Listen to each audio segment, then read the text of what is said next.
Assalamualaikum warahmatullahi wabarakatuh. Perkenalkan, nama saya Nurofi Nanda Pratama, eh, dengan NIM akhir 151. Di sini saya akan menjelaskan resuman saya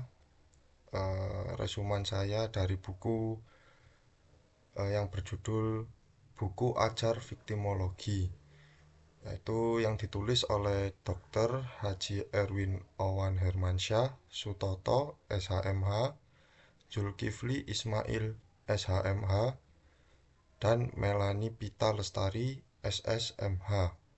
Buku ini terbit pada cetakan ke-1 tahun 2022. Di sini saya akan menjelaskan resumen saya mengenai buku ini, yang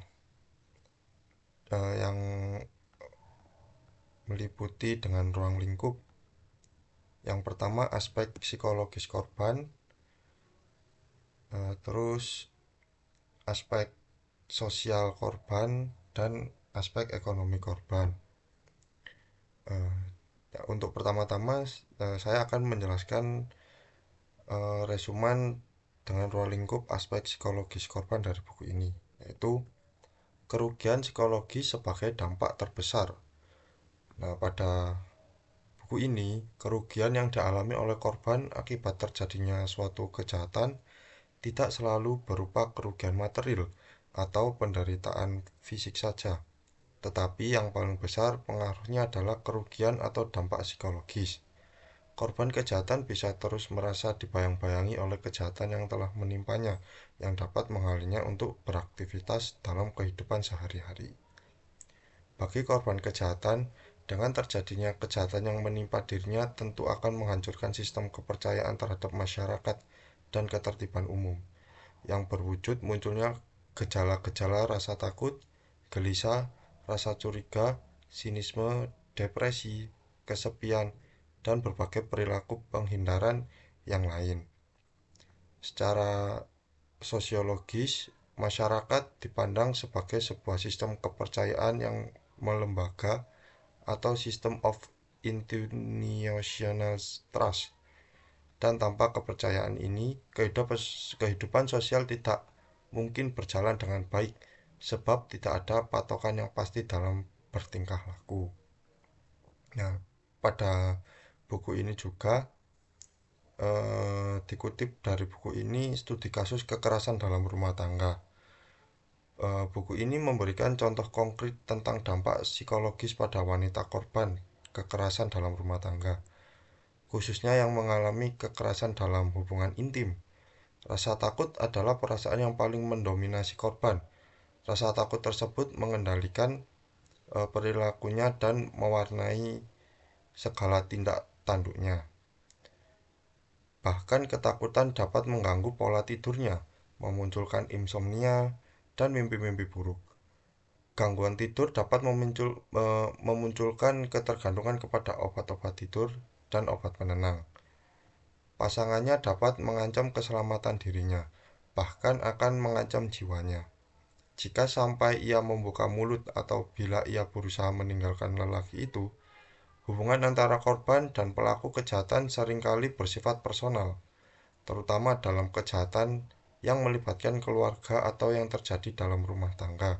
Dan pada jenis kejahatan semacam ini, seringnya terjadi kontak dengan pelaku akan semakin menambah ketakutan dari si korban untuk mengambil tindakan.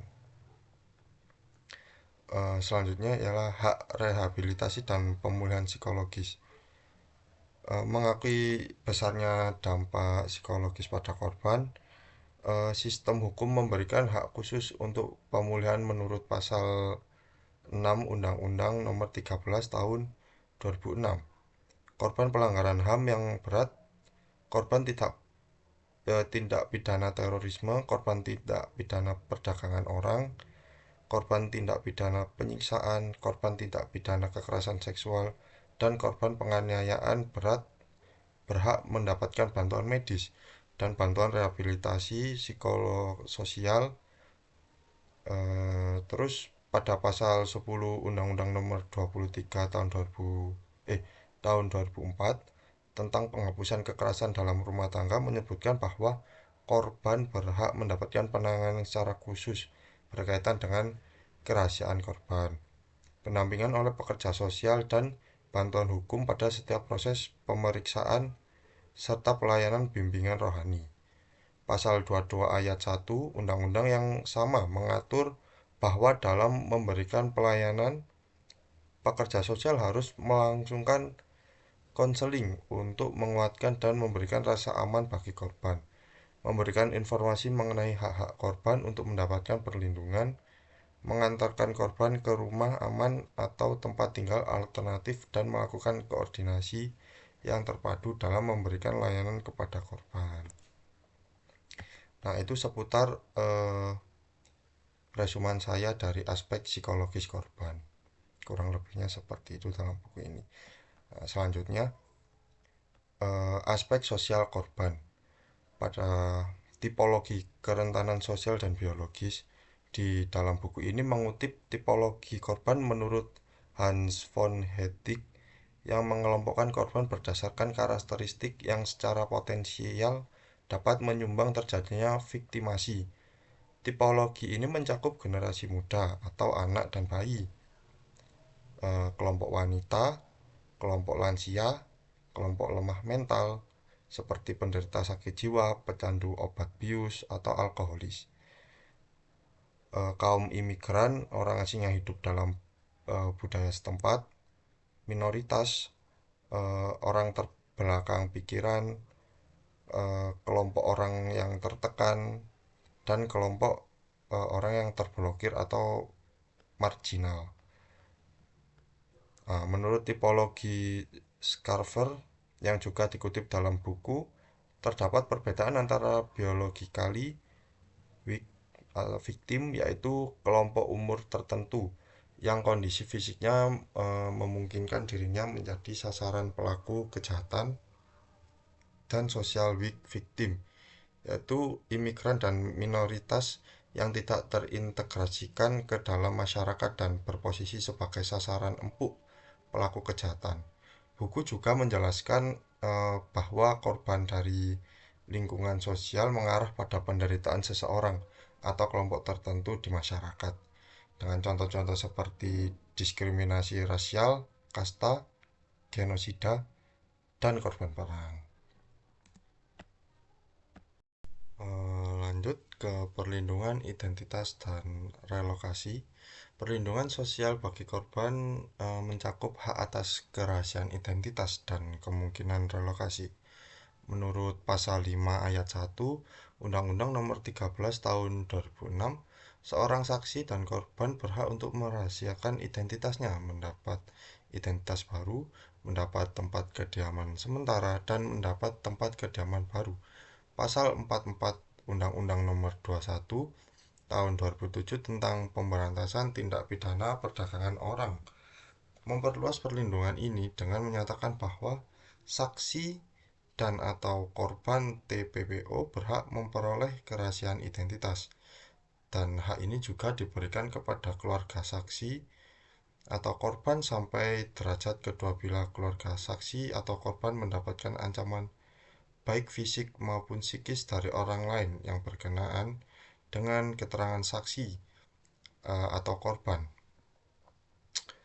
Dalam kekerasan terhadap perempuan, menurut Kristi Purwandari yang dikutip buku, hubungan antara pelaku dengan korban sangat beragam dan dapat berupa orang asing, suami atau pasangan intim lain, kenalan atau teman, anggota keluarga, teman kerja, orang dengan posisi otoritas atau atasan kerja, guru, pemberi jasa tertentu, bahkan negara dan atau wakilnya seperti polisi atau anggota militer, serta pejabat, sehingga perlindungan identitas menjadi sangat penting. Seterusnya, tanggung jawab sosial dan reintegrasi. Masyarakat memiliki peran aktif dalam perlindungan korban sebagaimana diatur dalam pasal 15 Undang-Undang Penghapusan Kekerasan dalam Rumah Tangga yang menyatakan bahwa setiap orang yang mendengar, melihat atau mengetahui terjadinya kekerasan dalam rumah tangga wajib melakukan upaya-upaya sesuai dengan batas kemampuan untuk mencegah berlangsungnya tindak pidana, memberikan perlindungan terhadap korban, memberikan pertolongan darurat, dan membantu proses pengajuan permohonan penetapan perlindungan. Untuk kepentingan pemulihan, pasal 39 Undang-Undang yang sama mengatur bahwa korban dapat memperoleh pelayanan dari tenaga kesehatan, pekerja sosial, relawan pendamping, atau pembimbing rohani. Pasal 3 Peraturan Pemerintah Nomor 9 Tahun 2008 menjelaskan bahwa penyelenggaraan pelayanan terpadu bertujuan melaksanakan perlindungan dan pemenuhan hak saksi atau korban atas rehabilitasi kesehatan, rehabilitasi sosial, pemulangan, reintegrasi sosial, dan bantuan hukum yang diselenggarakan oleh pemerintah dan pemerintah daerah, sehingga korban dapat kembali menjadi bagian produktif dari masyarakat tanpa stigma. Aspek ekonomi korban di sini yang terakhir untuk aspek ekonomi korban yaitu magnitudo kerugian ekonomi dari kejahatan. Kerugian ekonomi akibat kejahatan sangat besar baik pada level individu maupun masyarakat. Dalam bukunya Crime, Cause and Condition tahun 1947, von Hettich yang dikutip dalam buku ini menggambarkan bahwa pada tahun 1941 saja kerugian secara material yang diderita oleh 28.500.000 penduduk dari 231 kota di Amerika Serikat bisa mencapai 13 juta US dollar dari 3 jenis kejahatan saja, yaitu perampokan, pencurian dengan kekerasan, serta pencurian biasa. Dan angka ini belum lagi ditambah dengan biaya yang harus dikeluarkan untuk membiayai tugas kepolisian, kejaksaan, serta kehakiman beserta aparatur lainnya yang berhubungan. Sebagai perbandingan di Indonesia, akibat dari terjadinya kasus peledakan bom di Legian Bali pada 12 Oktober 2002 atau tragedi bom Bali 1, kerugian yang diderita mencakup korban jiwa kurang lebih 192 orang.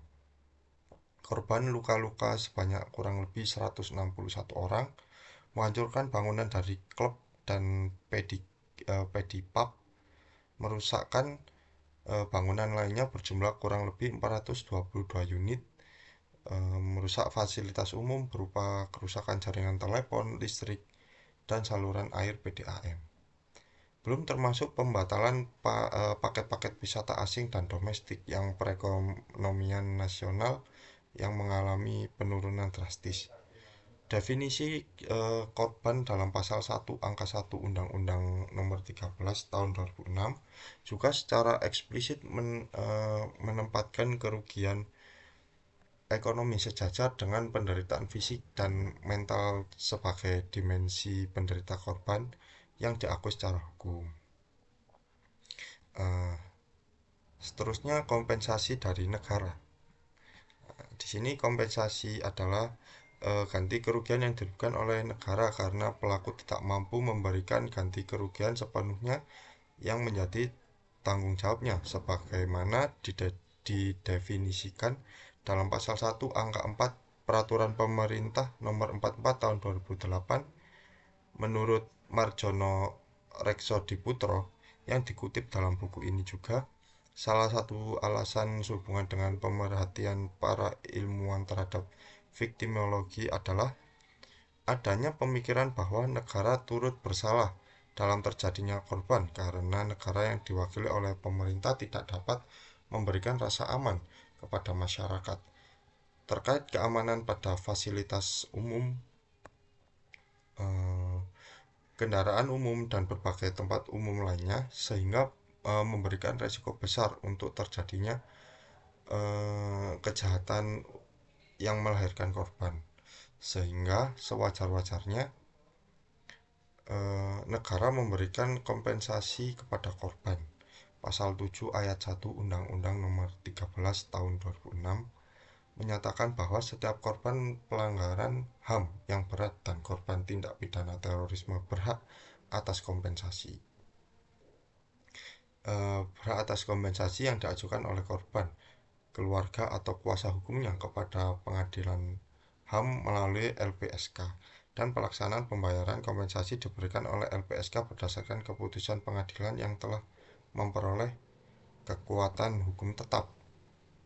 Artikel 12 Declaration of Basic Principles of Justice for Victims of Crime and Abuse of Power tahun 1985 menegaskan bahwa jika kompensasi tidak dapat sepenuhnya dipenuhi oleh pelaku atau pihak lain, maka negara seharusnya mengambil alih tanggung jawab tersebut atau state should and the fighter to provide financial compensation. Yang terakhir, restitusi dari pelaku dan implementasinya. Restitusi adalah ganti kerugian yang diberikan kepada korban atau keluarganya oleh pelaku atau pihak ketiga, dapat berupa penggantian atas kehilangan kekayaan atau penderitaan, atau penggantian biaya untuk tindakan tertentu sebagaimana didefinisikan dalam pasal 1 angka 5 PP nomor 44 tahun 2008. Pasal 7A ayat 1 Undang-Undang Nomor 31 tahun 2014 atau perubahan Undang-Undang Perlindungan Saksi dan Korban menyatakan bahwa tindak pidana berhak memperoleh restitusi berupa ganti rugi kerugian atas kehilangan kekayaan atau penghasilan, ganti kerugian yang ditimbulkan akibat penderitaan yang berkaitan langsung sebagai akibat tindak pidana, atau penggantian biaya perawatan medis atau psikologis akibat tindak pidana. Khusus untuk korban tindak pidana perdagangan orang, pasal 48 Undang-Undang Nomor 21 Tahun 2007 mengatur bahwa setiap korban atau ahli warisnya berhak memperoleh restitusi berupa ganti rugi kerugian atas kehilangan kekayaan atau penghasilan, penderitaan biaya untuk tindakan perawatan medis atau perdagangan orang. Kerugian lain yang diderita korban sebagai akibat perdagangan orang, di mana restitusi tersebut diberikan dan dicantumkan sekaligus dalam amar putusan pengadilan tentang perkara tindak pidana perdagangan orang. Pemberian restitusi dilaksanakan sejak dijatuhkan putusan pengadilan tingkat pertama. Artikel 8 Declaration of Basic Principles tahun 1985 juga menegaskan bahwa pelaku atau para pihak yang bertanggung jawab atas perbuatan tersebut harus menyediakan restitusi bagi korban atau keluarganya yang termasuk pembayaran untuk kerugian harta benda yang hilang, pengembalian dari kerugian yang telah diderita, pelayanan serta pemenuhan hak-haknya. Sementara artikel 9 menekankan bahwa pemerintah seharusnya mengevaluasi semua ketentuan, peraturan, serta hukum yang ada berkaitan dengan pemberian restitusi sebagai sanksi tambahan dari sanksi pidana pada kasus-kasus pidana. Nah, seperti itu resuman saya dari 3 aspek itu dari resuman buku yang berjudul buku ajar viktimologi. Kurang lebihnya saya mohon maaf. Sekian dan terima kasih.